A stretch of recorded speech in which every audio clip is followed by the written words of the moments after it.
Hello and welcome to Comic Cuts, the panel show. I'm Kev Sutherland, the bloke who writes and draws comics for Beano and Marvel and adapts Shakespeare into graphic novels for kids, and also has a hand in the Scottish falsetto sock puppet theatre. And this is your favourite podcast, which has an occasionally remote connection to comics. Don't worry if you don't know or care anything about comics. Half the time, neither do my guests, and it doesn't hurt. My guests today are Liz Million and Rich Johnston.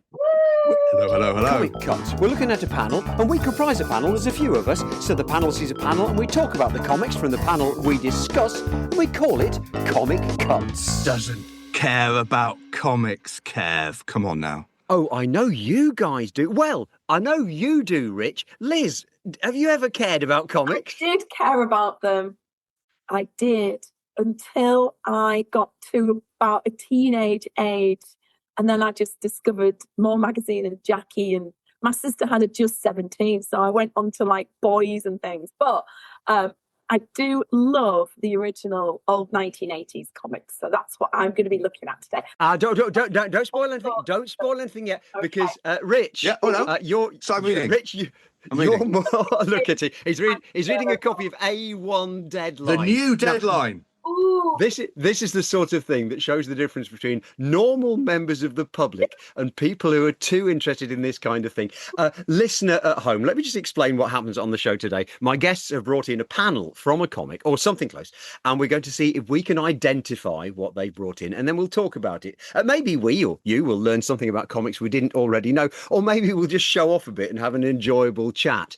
As you've probably guessed, one of us is really into comics and one of us isn't. Oh, and there's also me, but we'll try and keep me out of it. So, Liz, you gave us a bit of your genesis in comics. Rich, were you always a comics fan? Always? Not until about the age of about 3.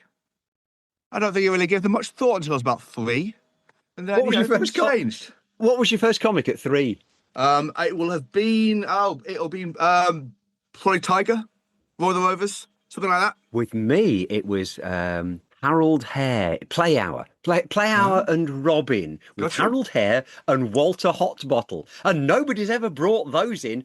Liz, I think you're slightly younger than Rich and I. So you won't have the faintest idea what Play Hour and Robin was. What was around when you were 3? Well, I was born in 76. So I was brought up with just the little strips in our local paper of like Garfield and Snoopy, and I'm very like 1980s, but I didn't really get my hands on a comic until the Beano, and I used to love Thursday coming home from school knowing that my Beano would have been delivered. So that the Beano for me was the first one. Now, before we get on to all that comics talk, I have to introduce to the listeners at home the two people I'm talking to. I'm talking to Liz Million. I'm talking to Rich Johnston, because I know who they are. But Liz, you write and draw books for kids. Is that a fair way of describing what you do? Well, when I go into schools, I describe that I am an illustrator. We have lots of different heads that we put on. Like Words Look Good Rich, we've got lots of different roles. So like you, Kev, we do events, we go into schools. We're noisy quite a lot of the time. And when I'm not being noisy, I'm in my studio being nice and quiet and working and drawing and painting and things. And now I've gone onto the iPad. It's just a whole new world. So I love my iPad. I go and Procreate, I can colour, and it's just a game changer. I love it. Oh, now that's very interesting for anybody at home who's writing and drawing comics. This is the thing I'm contemplating myself, because I've used a pencil and pen and paper for all of these years, but I too am looking at making that move. Did you make this move recently to Procreate on the iPad? I've been using Procreate for about 3 or 4 years on the same iPad. It's done me well, and I've looked after it. I still draw by hand at my desk because I just love the feel of paper and pen, like you. And I scan it onto my Mac, email it to myself, open it on my iPad. It's probably a really long-winded way of doing it, but I don't like the feeling of drawing onto my iPad. I do draw, but then I colour on it. So I've got a paper feel thing. It just doesn't feel the same to me. I believe, Rich, Yes. that you also write straight onto the screen, and that's become your modus operandi for a while. Well, draw. I mean, yes. I meant draw. But no, yeah, draw. Yes, absolutely. For the last 3 years, I think I walked into an Apple store in Leeds on my way to, or the way back from Thought Bubble, had a little potter. I picked up an iPad. They had this thing called Procreate. I started having a go with a pencil, the Apple iPad, and it was like, oh, this is new. Because I've been doing pencil and paper and ink and all this kind of stuff for decades since I'd started. I started publishing comics properly in about 94, but I'd been doing comics and actually printing them myself for about a decade before that. And it totally changed. I didn't realise what you could do actually on Procreate. First of all, I just thought it was black and white. I just thought you could do black and white. I didn't even realise for a good while you could do colour because it wasn't that intuitive. It is now, but it wasn't then. So I used to do this thing where I used to draw in black and white on Procreate, then import it to my laptop or PC, and I used Microsoft Paint to then colour within the lines or these block colours. Well, they're now called flats, but that's all we did in the day. And then at some point I was, oh no, actually I can colour on the iPad. But no, yeah, that's what I do. I do everything now when I'm out and about on my iPad. So I'm watching things, listening to things, doing things, drawing. And also it's tracing. Oh, so good for tracing. Wonderful. I was at university in Kingston and we had to do the peg bar animation, and it was like, but you can just do twiddly things. It's amazing. I am in Kingston Vale. I'm about 200 metres from Kingston University right now. If I went on the roof, I'll be able to see it. Just so you know. Oh, love hats. and you both have a northern root. Yeah. Rich, I never knew you came from Pontefract. It's my accent's been killed by working in London for 30 years or so. But yes, I mean I've still got the flat vowels, so it's glass, bath, crash, all that kind of thing. But yeah, I grew up in Pontefract where there was nothing. Yeah. But there was a bus that would go to Leeds where there were a few things. And Liz, you're in Darlington. Yeah, I've been to Pontefract. I've been to a couple of schools in Pontefract, and obviously had to get my dad some Pontefract cakes. After that, I was like, I'm on my way home. What? Licorice, get over. I used to smell that going to school or college in the morning. You go past and the wafts of all the licorice would come over you. It's lovely. Although Liz is best known as an illustrator, Rich, we've been talking about your illustration, but that's not really what people in the comics business know you best for. They know you best for scandal. Well, yes. I've been I began writing a gossip column for comics online back in 1992, which Was there online? There was online. There weren't websites, but there was online. There were Usenet news groups, which, by the way, does make me the longest running digital reporter in the world. Whoa. In anything. But yeah, I just like write. I mean, obviously, if I want to make money, going back, I just started writing about film and TV. But no, I wrote about comics and comics people and comics publishers and everything. And then eventually, it kind of grew. And I was working in advertising for 15 years. And then the advertising industry crashed in about 2009. They fired all their writers. And a publisher in the States, Avatar Press, said that thing you do on that website every weekend, how about you do it for me every day and I'll pay your mortgage? And that is Bleeding Cool. And Bleeding Cool is one of the bigger comic book news, gossip, and also comic book culture related news sites in the world. And it's still going. I always thought it's going to collapse in about a year's time, but I've thought that for now, for 16 years, 17 years coming up to. So maybe there's another couple of years in it. We'll see. There is, of course, the drawback with being a comics investigative journalist for Bleeding Cool and Lying in the Gutters, because this has led to you being killed. Oh, yeah. Weren't you a victim in CSI? Yes. I've got the original artwork of my death scene somewhere here. Yes. IDW did a CSI. They had the franchise to do CSI comics, and they set one at a comic convention, and they got a whole bunch of comic book creators to appear to sign off and appear in it. And I was the guy who gets killed. Do you have like a big outline like that? No, there should have been. No, I'm electrocuted on stage, and the artwork is here. My kids love it. Oh. It's, get to see their dad dying in the most gruesome fashion. It's weird. I have been fictionalized a few times over the years. I don't know if you know the novelist Jodi Picoult. She did a book called The Ninth Circle, something like that. It's about comic books. It's set with the comic book creators, and at some point she does my column, and she does me as me. And she does me better than anyone else. I read it and thought, I wrote that, surely. No, I didn't. But there it is. And then, again, there's like a TV show called The Leverage. They had a novelization called Con Job set at a convention, San Diego. And I'm a character. I mean, again, they didn't ask permission. My brother, who's a big fan of Leverage, contacts me and says, I've just been reading the Leverage novel. You're a character in it. You've got like about 4 chapters. I go, oh, okay, fine. I mean, yeah. Very, very peculiar, these things. And then there's the episode of Entourage. The character's name is RJ. Those letters, RJ. And yeah, is a not the greatest character in the world. So I don't normally go around saying, "Oh, he's based on me." But yeah, I'll let people think it's Harry Knowles. I'll go with that. Rich, you get the opportunity to be killed on the page, but Liz, you set yourself up to die on stage. You appear regularly in front of children. Yeah. Now, I felt quite famous until I started talking to Rich. Now I feel rubbish. No. So I've only been on. I was on telly the other week on Look North. Yes. I had to judge the weather competition. It was my moment to shine. But yeah, I do. So basically, kids come up to me after talking to kids about what I do for a job and everything, and they'll come up and go, "Yeah, I like one of them stand-up comedians, but like you draw." And that was my dream job as a kid. I wanted to do cartoons or comics in like acting and making people laugh, and that's what I do for a job. But like you were saying, Rich, your life, you couldn't put that creativity on a CV. You couldn't say, well, I'm going to do that and that. So I try to teach kids that everyone's got a creative part of their brain, whether you like drawing or not. You might be good at interior design. You might not be able to draw for toffee. So I always say that the kids' jobs now haven't even been invented yet. And no one could have told me when I was little, you know, picking my nose in an assembly, that you're going to be an illustrator that stands up in front of loads of kids, because it just isn't, you fall into stuff. But I did the usual, like, you know, college, Kingston Uni, then Walker Books snapped me up and I went down the illustration route. So I've been doing it for 27 years. And again, that's come with, you know, jobs getting turned down and saying you're going to do a book and all those like doors shutting. Then I started going towards going into schools, and I'm making, you know, it's, as you know, Kev, it's really lucrative going to do events. It's like more lucrative than doing books.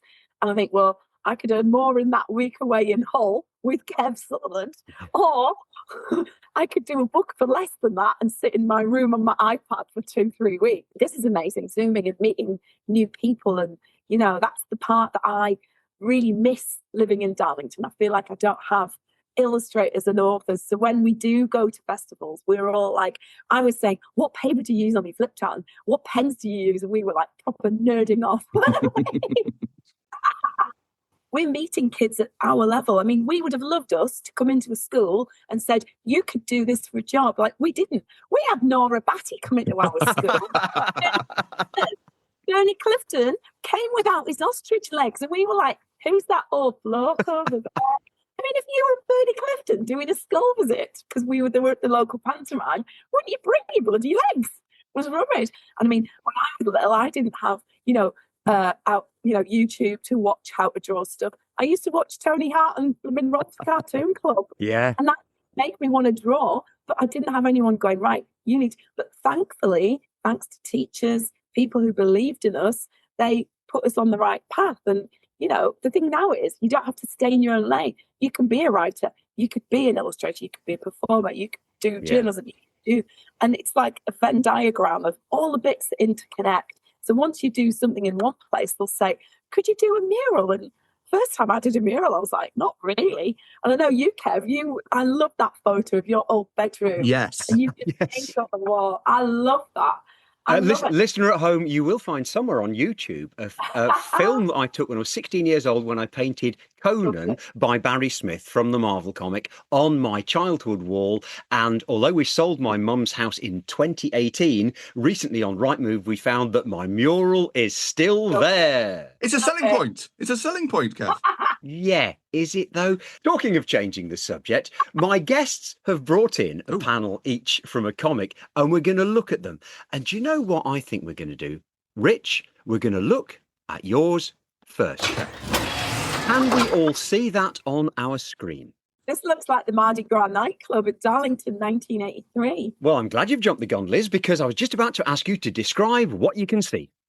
Well, I think someone's getting dragged up on a stage by some very scary looking woman who needs some teeth, and some very eager person. She looks very different. I like it. She's getting dragged up on the stage, maybe. Why is he moving a chair? Oh, right. So, okay, this guy on the left is moving a chair to come and sit, and then... It's 2 panels. Well, that's right.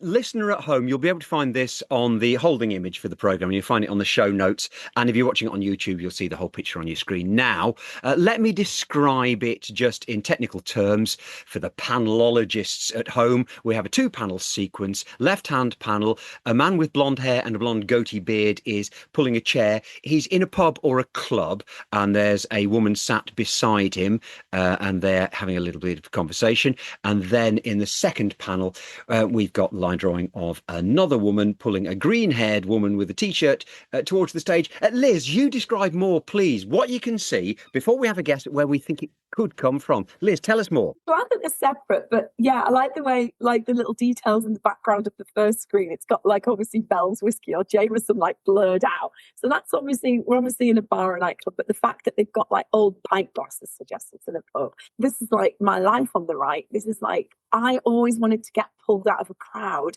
And even when I used to go to concerts like the fake Bee Gees, I went to a working with club. I was always like, what if one of the Bee Gees was ill? I can do a full Bee Gees. And they're all like, this is my dream, getting pulled up onto a stage. But apparently they never go for the confident people going, they go for like the ones going, no, because apparently I was talking to a magician once. He said, oh no, because the confident people make it all about them. And I was Yes. like, oh. And yes, in this comic strip, we're looking at a club setting.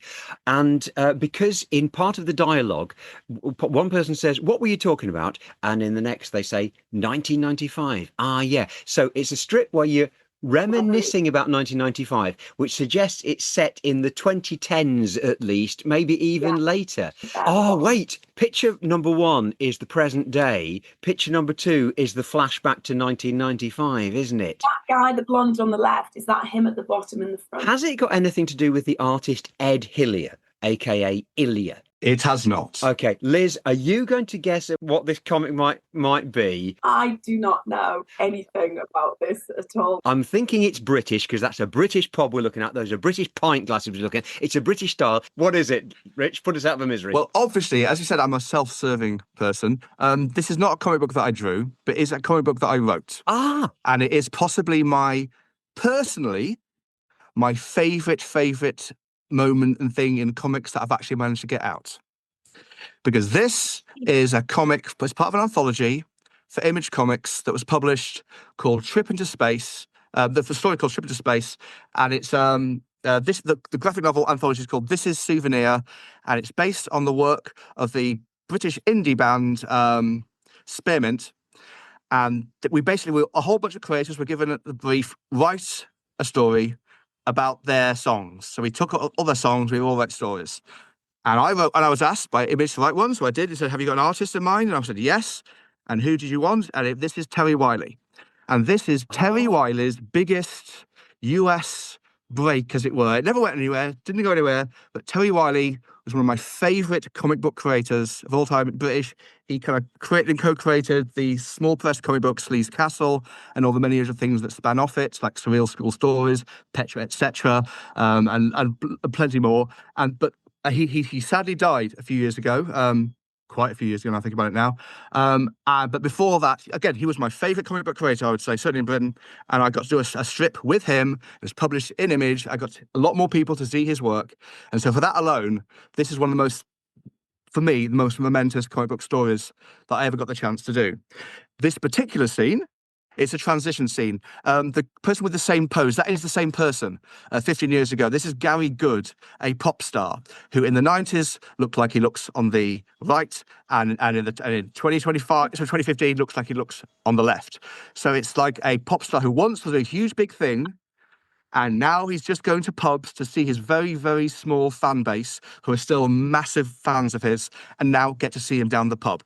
So the whole strip is the idea about how fame changes, how your career changes over years. You can, at one point, have selling millions, have a crowd of 100,000 adoring fans, but put a few decades on that, and it's just about 7 people sitting at a table around a pub. Yeah, I tell you what, we talk about the fame in the comics business, but yeah, the fading fame of popular music and light entertainment really is something. I mean, creme brulee is the name that is constantly brought to mind, isn't it, for that syndrome. And I got to apologise to Spearmint because I didn't know Spearmint. Liz, did you? Sorry. No one does. But the publisher of Image Comics did. And I knew them vaguely. So it was kind of one of those, okay, that's an interesting choice. Publisher of Image Comics, Eric Stevenson. I mean, I thought you'd gone with someone else. He's a massive Anglophile kind of stuff. That's why a whole bunch of strange, weird British people seem to get their stuff published at Image.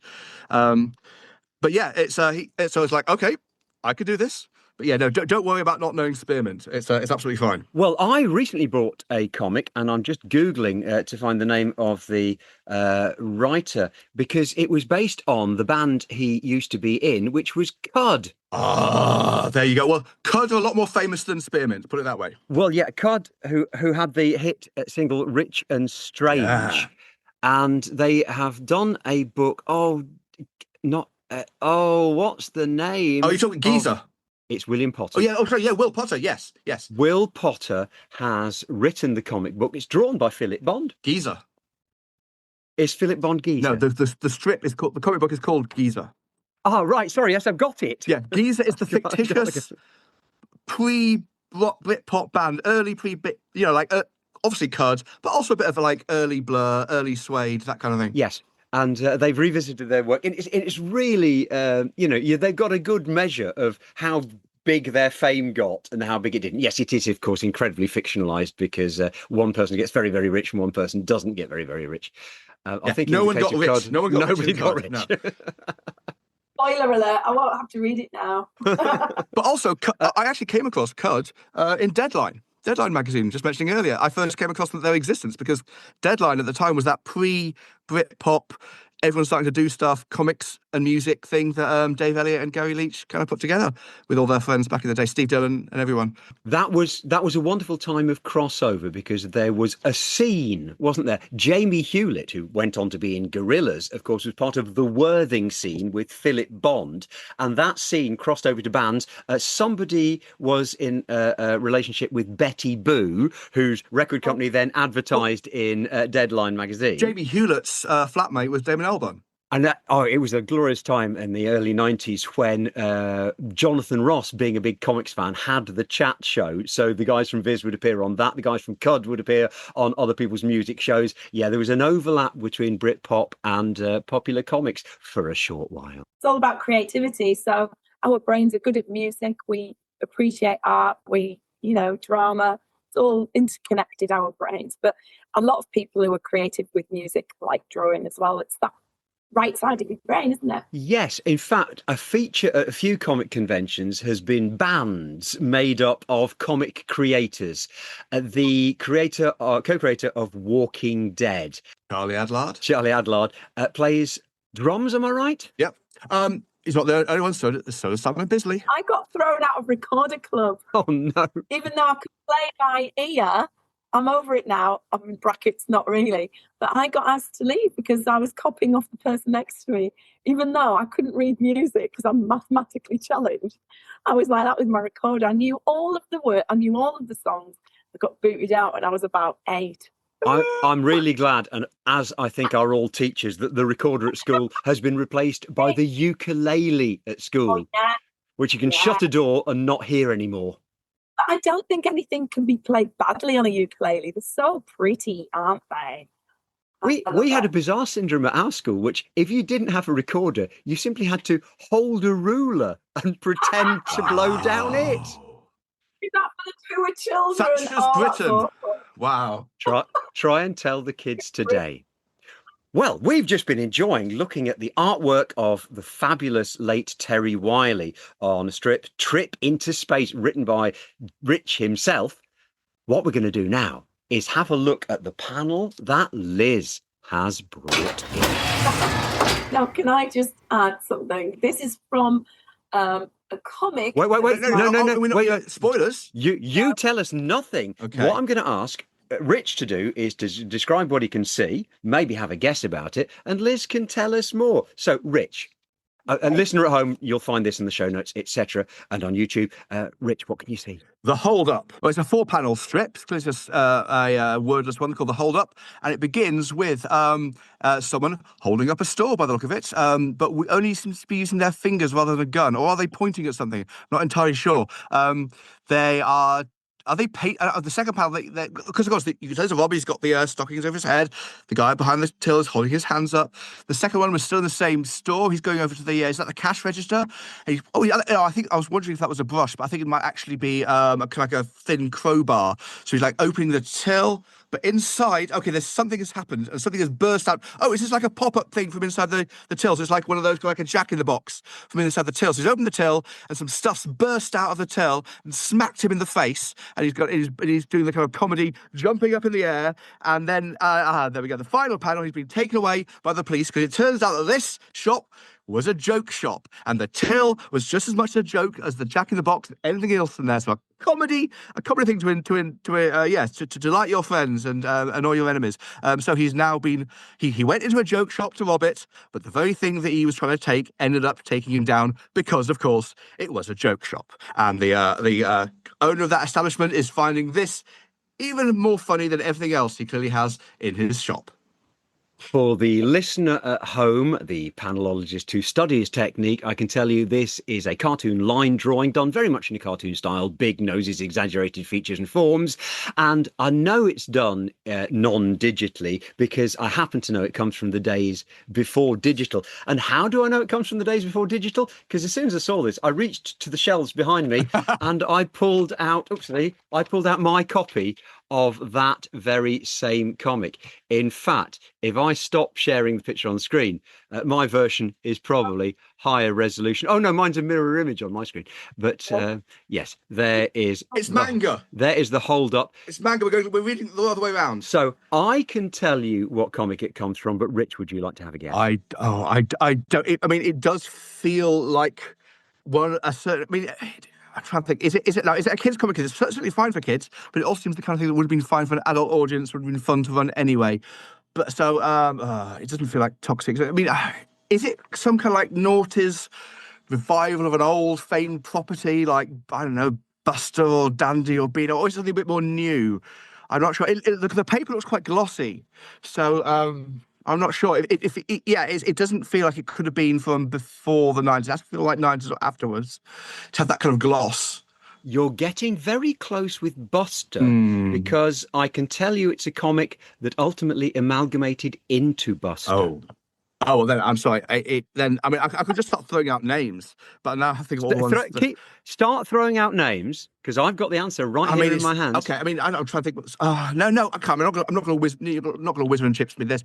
Go on, tell me what it is because I've got the right area clearly, but not quite the actual title. Tell me. I'm going to revolve towards this, and Liz, you can tell us more about. I wouldn't have guessed. Oink comic. I loved it. Now the funny thing is, I was trying to find something that wouldn't give the game away, but because it's all pig related. Yeah. So I ended up going on YouTube and I was just taken back because it was the man on YouTube was looking back at Oink. And I had so many memories. Pete Pimple. I love Pete Pimple. And the fact you get a free record and glossy Bacon Stevens. The posters that were in my bedroom. And honestly, I just couldn't believe it. So most of them were pig related. So I thought if I put that on, because that to me, that comic strip to me, that little one of the, the guy's got a gun in his pocket. It could have been a banana. But the fact he was doing a violent hold up with a crowbar, it was so naughty. And it was like, to me, it was so much more advanced than the Beano. It was still stupid like the Beano with the joke shop and the bop, but it was just a bit naughty. And I loved Oink so much. And I remember speaking to you in Hull, Kev, at length about it was like 30p or something. I used to get 50p pocket money. I'd go down to Martin Paul's with the dog and I'd get my Oink and I'd get some sweets and I'd go home and just inhale it. And Frank Sidebottom and all those weird characters that were in it. Yeah, for the listener at home, I've just pulled out another issue of Oink, which is actually the final issue of Oink. Oh, there we go. If you're not familiar, listener, with the history of Oink, Oink comic was kind of a more grown-up Beano. It starts in 1986. It ends in 1988. It might have strung on to 1989 with the specials and annuals. I think it's the other way around. I think rather than a grown-up Beano, it's Viz for kids. It was Viz for kids. It was. And apparently it was 68 issues, Kev. 68 issues in 2 years. That's right. The people who wrote and drew for it included Chris Donald tried to get some stuff in it and he got a little bit in, but then he got rejected. Simon Thorpe and Davy Jones both had their first work in Oink before being moved on to Viz, or Chris Donald invited them to Viz. And the person who had the most stuff in, a third of this final issue is written and drawn by this fella. Me. Yes. No Yes, way. absolutely. That is a strip called The Plop Factory, which obviously its original working title was The Shit Factory, because it was a parody of The Hit Factory, Stock, Aitken and Waterman, and I've done them as Plop, Aitken and what were them? Sock, Bacon and Waterworks. It still makes me laugh. Of course. And that is written and drawn by me. I also did Meanwhile. We've got Rotten Rhymes, which is one of the strips that was created by the original creators of Oink, but then I wrote and drew quite a few Rotten Rhymes. And what happened in 1986 was that Oink came along, and this is my favourite, where I did a Meanwhile story with Cinderella, and the clock strikes midnight, and Cinderella runs away, and the prince says, "Stop her!" And so the guard opens fire and says, "There, got her between the shoulder blades." And I remember drawing that during our summer holiday in 1988, where Heather and I went to Devon, and it just rained all the time. And I know I can just see myself at the table. She's watching EastEnders, and I'm drawing that on the table in our holiday. Kev, I've just had a full circle moment of like meeting someone who's done Oink and all that. But do you find that when you look back at old work, you can remember what was on in the telly in the background? Because I remember looking at my books, Be Quite Belinda, and I remember what was on the telly. I remember watching Columbo for hours with this Be Quite. It's weird, isn't it? There's certain bits of work you just remember them at the time, and because that was actually, I think, the last page, because obviously that was the final issue of Oink we just had a look at there, and that was the last page I drew for Oink, and so I think the bittersweet nature of thinking this is the last thing I'm going to draw for Oink. Go for it. Has an evolution. Do you remember it? Oink came about because there were a number of creators who mostly worked for Private Eye and Punch as cartoonists. And they did a short run thing, which I've seen but not got a copy of, which was called Duck Soup. And it was Tony Husband, I think, may have even edited it. Certainly he was he was the lead on it, and Haldane. And the guy who's drawn the strip that you've just shown, I believe his name's Ian Jackson, who did the Hold Up. And I love the fact that you got a pull-out poster, the fact that my friend Maria and I would both get Oinks and sit and read them. It was a big deal. And then obviously we got too old and moved on, but I loved it. And the fact it had like Mary Lighthouse, and that was very much Spitting Image at the time, and then Spitting Image to me, I would watch Mary Whitehouse on there, and then fell in love with doing all accents and just didn't know whether I wanted to do comedy or I wanted to do drawing. But even at school, I remember like going to university, not knowing about Marvel and DC, thinking, oh my God, all these illustrators, they know about the Silver Surfer. I don't know who these people are.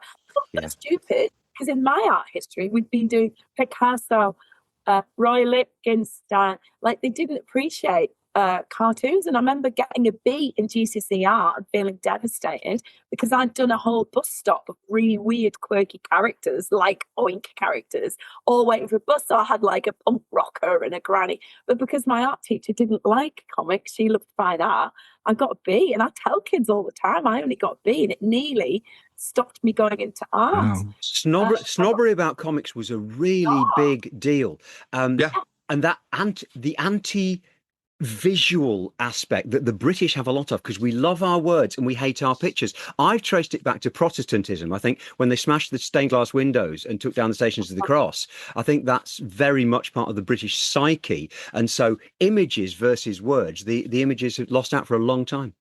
I think with the whole Blackpool, saucy postcards, maybe it's linked to like working class humour. Well, yeah. I think you're wrong about the visual thing. I just think people like to keep them separate. And I would think that the first big mainstream middle-class accepted comic book in Britain was probably The Snowman, which was a silent comic. And was painted. And part of that why The Snowman became so huge in a way, properly middle. I mean, you can even look at things like Dan Dare if it's painted, then it's different. And certainly if there's not words, it's even better. So I think Dan Dare to a bit and The Eagle, but most definitely The Snowman was partly because it wasn't seen as a comic in that way. And for years afterwards, people say, well, who's the most successful British comic book creator? And I will say, well, it's Raymond Briggs. And they say, well, he doesn't do comics. And they go, well, what has he done?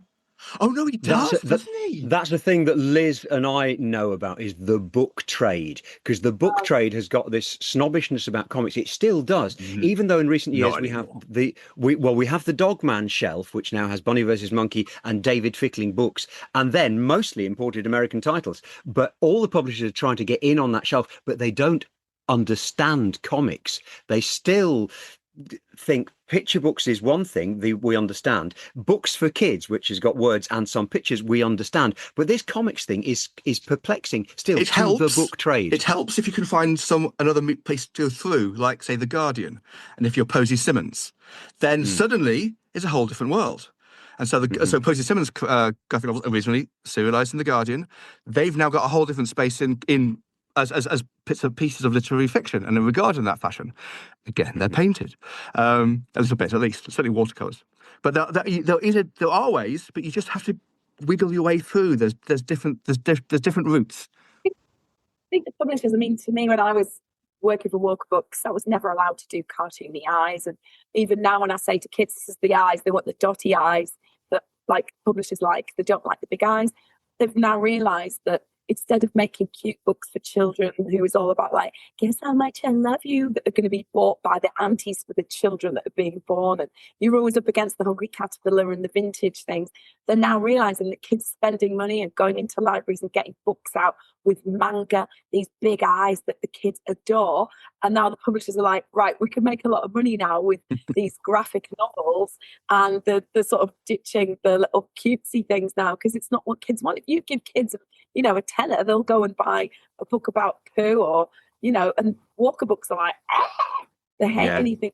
But then actually, when I went to Wick Press in New York, they took loads of risks. It was like the mole who knew nobody's business, about a mole with a poo in its head. So I think it's just a British thing. I think they're frightened of, Japanese manga coming in and taking over. And I think they're realizing slowly that everybody is obsessed with that part of the world. Even in skincare, everything is Korean and Japanese. Our tradition is in Britain that the creators take the risks, and when they get the chance, we do the most explosive and original stuff. But the size of our country and the size of our industries has made the difference. Oink is a really good example. Every creator on the pages of Oink worked in their style. Nobody ghosted or copied a previous style, whereas the rest of the comics publishing trade was doing a lot of, especially at that time, the Dandy and the Beano, they were trying to look like they'd looked like 20 years earlier. They were getting people to still try and look like Leo Baxendale and the other artists. Whereas Oink broke the mold. There is a successor to Oink now, and that is the Beano. Nigel Ochterlooney, Laura Howell, Nigel Parkinson, Hunt Emerson, the people who are writing and drawing the Beano now are really, to a great extent, doing what Oink was trying to do. The spirit of satire, parody, famous personalities who appear in the strips and then get the piss ripped out of them. That's what the Beano does. Does it have to not call Walter the Wally a weakling anymore? Are they like embracing Walter's unique, diverse Walter brain? is not called the softy, but he's still Walter. Fatty's not called Fatty, but he's still fat. Spotty's not called Spotty, but he's still got spots. There's a way of doing these things without them being offensive and inappropriate and not thought through. I think that's why I like Doink, because it was like, people getting shot. Yeah.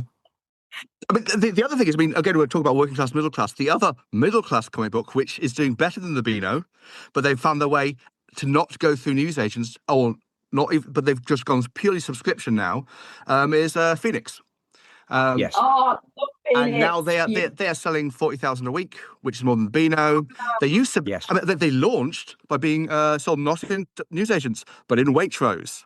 So it was where the Waitrose mummies would buy a thing, and there were no adverts. And then I got it for my kids. I got the Phoenix for my kids when they're growing up, and when one felt she was a bit too old, went passed over to the next one, and certainly the Phoenix dropping on the doorstep was a massive thing for the kids growing up. So I gave them a little bit of what I had, the stuff that you said you had as well. I love Phoenix, still do. I was taught by my son George is like 15, 16 now. But when he was young, we used to buy the big, thick Marvel character books and DC. And I felt like I'd educated my own self about comic books, because we would sit and read them back to back. And we would just laugh at the really old-fashioned characters compared to like, modern day. We were like, look how rubbish Spider-Man used to be, and look at him now. But it was like that, to me, made up for the fact that I'd never been taught, and I was never around this as a kid. Like my mum and dad, they were just general normal people. But for both your children to have that creative response to, the whole library you've got behind you, and I just think that's amazing, because a lot of kids do opposite. It's like when your mum's a teacher, you do not want to be taught by your mum. So, listener at home, what a joy. We have been looking at a couple of cracking comics. Trip into Space, all about the band Spearmint, written by Rich and drawn by Terry Wiley. Do you think anybody can still find that magazine, This Is Souvenir, Rich? Yeah, I did look. It's going for a bit more money on Amazon than I thought it was. So it was an anthology. It came out about 25 quid. Now they're trying to charge 50 quid for it. Clearly there's somebody else in there. There's a reason for that. There's someone else in there. Listener at home, you'll never get to read Trip into Space by Rich Johnston and Terry Wiley. Aren't you glad we looked at it? And thanks to Liz, we were just looking at a strip by Ian Jackson in the wonderful comic Oink, edited by the late Mark Rogers and featuring, amongst others, me. And Oink, you'll find in charity shops. I recently bought a big wodge of 10 or 11 copies, and I got them all for £1. Charity shops can be great for finding those huge big runs that someone has died. They've just given them all to the local comic shop, and you can find all sorts of stuff. It's either that or, I don't know, Dan Brown's Da Vinci Code or the entire works of Neil Gaiman. Right now, there's an awful lot to find. So, folks, where can we find you online? Liz, where can we find you? Oh, I'm such an old Karen though, Kev. I'm always on Facebook, not on Instagram enough. But I do try and go on Instagram. It just doesn't interest me. I'm an old Karen. I like good old Facebook. Rarely on Twitter, but yeah, I've got old videos from lockdown on YouTube. But I've got short dark hair, and I just look like a different person. I was trying not to have a big breakdown, as we all were. But Facebook, I've always got loads of events over the summer holidays. I go into libraries, do the big summer read to encourage people to get books out from the libraries, and I'm always in different festivals. So just look on Facebook. Listener at home, if you type in the name Liz Million, you will only find one Liz Million. Not something that can be said for a man whose name is Richard Johnston. Rich, spell it like with a T. That helps. Oh, Johnston. That helps. That helps if you spell his name right. But, Rich, where do we find you? Well, I mean, I'm not. I was the first Rich Johnston on the internet, so it does help a bit. But the website, bleedingcool.com, has got a lot of most of what I write, and my cartoons appear every Monday on the Guido Fawkes website. And you're all over TikTok. Especially this weekend. I just put a whole bunch of stuff up from MCM, and it's kind of, people seem to like it, so I might keep doing that. You're so down with the kids, Rich. I did one video on TikTok, and it took me about 4 hours to work it out. The trick to doing TikTok is to just don't bother editing stuff. Just put the raw thing. Don't bother editing. Just put it up. It put a filter on me. It made me look about 18. I was like, I want more wrinkles on there. I'll give it another go. Inspired. There you go, listener. Stay tuned to the TikToks, and you never know whether you're going to see Liz and Rich together. You have been listening to, and if you were lucky, watching Comic Cuts, the panel show. Thank you, Liz. Thank you, Rich. Hey. Wasn't that fun? Thank you, guys. That was a laugh.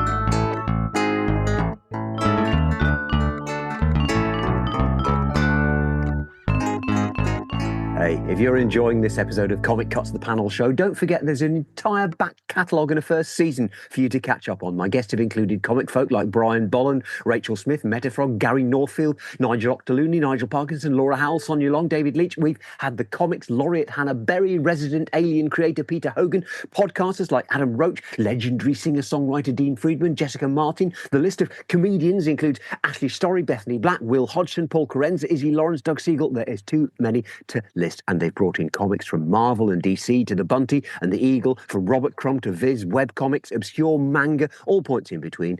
And sometimes we don't talk about comics at all. Don't forget to click and subscribe, leave a review, and tell a friend. For example, what could these two be talking about? With a swastika on his shirt, he's got his trousers down, his bum out, and he's standing with his feet in a bucket of pig shit on a stage. There's lots of people looking behind him, and he's saying, oh yes, I can feel it coming out now. Go on, fuck off out of it, you blasted queen.